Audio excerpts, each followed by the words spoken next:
माँ बिना कैसा मायका। एक दर्द भरी कहानी। बच्चों की गर्मियों की छुट्टी लगे अभी 2 दिन ही हुए थे। सुबह सुबह पापा का कॉल आ गया। बोले बेटा कब आओगी। मैंने अनमने मन से बोल दिया पापा कुछ पक्का नहीं है, ऋषि टूर पर गए हैं, उनके आने के बाद ही देखती हूँ।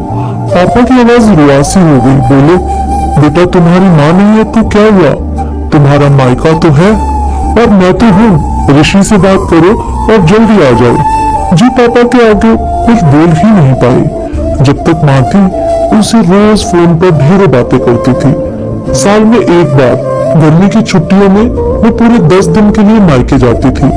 वो सुख किसी जन्नत से कम नहीं होता था। बच्चों से ज्यादा मुझे गर्मियों की छुट्टी का इंतजार रहता था।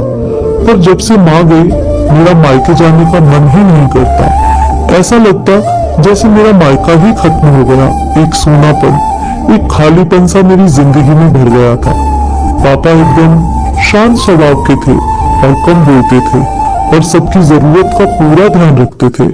ऐसा नहीं कि मैं पापा को प्यार नहीं करती थी, पर बचपन से मैं माँ से ज्यादा करीब थी। मैं यूं कहूँ कि वो मेरे दिल के सबसे करीब थी। अपने सारे सुख दुख एक सहेली की भांति मैं उनसे साझा करती थी। आज सुबह सुबह पापा का कॉल आया तो उन्हें मना नहीं कर पाई। पापा का दिल रखने के लिए ऋषि से बोलकर अगले ही हफ्ते के टिकट करवा लिए और पहुंच गई मायके। जैसे ही दरवाजे पहुंची माँ की याद आ गई। ऐसा लगा जैसे वो अभी बाहर निकलकर मुझे गले लगा लेंगी।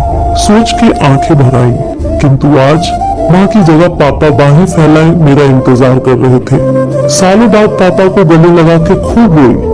पापा ने अपने आंसू छुपाते हुए प्यार से मेरे सिर पर हाथ फेरा तो दिल थोड़ा हल्का हो गया। बहुत दिन बाद पापा को देखा, कमजोर लग रहे थे। वैसे तो भाई भाभी और पापा सभी मेरा बहुत ध्यान रख रहे थे। बच्चे तो अपने खेल और मस्ती में व्यस्त हो गए थे, पर ना जाने क्यों मेरी नजरें हर पल जैसे माँ को ही ढूंढती थी। आज भी पापा पहले की तरह रोज खाने के बाद मेरी पसंदीदा मटका कुल्फी लाना नहीं भूलते थे। भाई भी बच्चों को कभी पार्क, कभी चिड़ियाघर तो कभी बाजार घुमाने ले जाता था। भाभी भी रोज मुझसे पूछकर ही मेरी पसंद का खाना बनाती। सब कुछ पहले की तरह ही था, बस माँ नहीं थी। इस बार मायके में मेरा दिल नहीं लग रहा था।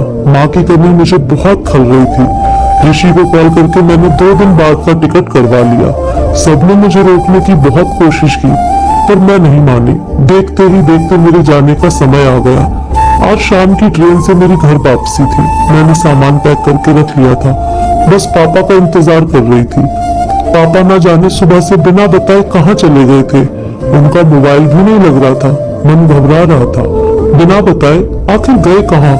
इधर मेरी ट्रेन का समय भी होता जा रहा था। समझ नहीं आ रहा था कि क्या करूं। तभी पापा का कॉल आया। बोले गुड़िया तुम लोग स्टेशन पहुंच जाओ, मैं सीधे वहीं पहुंच रहा हूँ। हम लोग स्टेशन पहुंच गए। ट्रेन सही समय पर थी। पापा स्टेशन पर हमारा इंतजार कर रहे थे। उनके हाथ में एक बॉक्स था। उन्होंने मुझे देते हुए गले लगाया और बोले इसे ही लेने गया था, इसलिए देर हो गई, संभाल के रखो। मैंने आश्चर्यचकित होते हुए पूछा इसमें क्या है। पापा की आंखें भर आईं। अपने आंसू पोंछते हुए बोले तुम्हारी माँ का प्यार। कुछ समझती तभी ट्रेन आ गई। हमें ट्रेन में बैठा के पापा और भाई ने विदा कर दिया। मेरी नजरों से ओझल होने तक पापा वहीं खड़े हाथ हिलाते रहे। मैं भी एक तक न जाने कब तक बाहर खिड़की से उन लोगों को निहारती रही। तभी बेटे ने आवाज दी और मेरे हाथों में एक चिट्ठी थमाते हुए कहा मम्मी नाना जी ने ये आपके लिए दिया है। मैंने तुरंत चिट्ठी खोली। मेरी प्यारी गुड़िया रानी सदा खुश रहो। जब तक तुम्हारी माँ थी तुम्हारी हर छोटी बड़ी बात का ख्याल वही रखती थी। मैं जानता हूँ कि मैं तुम्हारी माँ की जगह तो नहीं ले सकता, पर उनकी कमी की पूर्ति करने की कोशिश तो कर सकता हूँ। आज तुम्हारी माँ होती तो हमेशा की तरह अपने हाथों से तुम्हारे लिए बड़ी पापड़ अचार बना के साथ भेजती। माँ के हाथ का तो नहीं, पर उसके स्वाद जैसा सब सामान एक दुकानदार से बनवाने की कोशिश की है। उम्मीद है तुम्हें पसंद आएगा। और हाँ बेटा, माँ नहीं है तो क्या हुआ, तुम्हारा मायका और हम तो हैं। पहले की ही तरह तुम्हारा इंतजार रहेगा। ढेर सारे प्यार और आशीर्वाद के साथ तुम्हारे पापा। पत्र पढ़ते पढ़ते मेरी आंखों से अश्रुधारा बहने लगी। सहसा मेरे मुंह से निकला, आई लव यू पापा। बात छोटी सी थी पर उसमें अथाह प्यार समाहित था। ये सिर्फ मैं ही महसूस कर सकती थी। मायके से घर आए 1 महीना बीत गया था। अब पापा से रोज एक बार कॉल करके मम्मी की तरह घंटों बातें करती हूँ। उम्मीद है आपको ये कहानी पसंद आई होगी। कहानी आपको कैसी लगी कमेंट करके जरूर बताएं।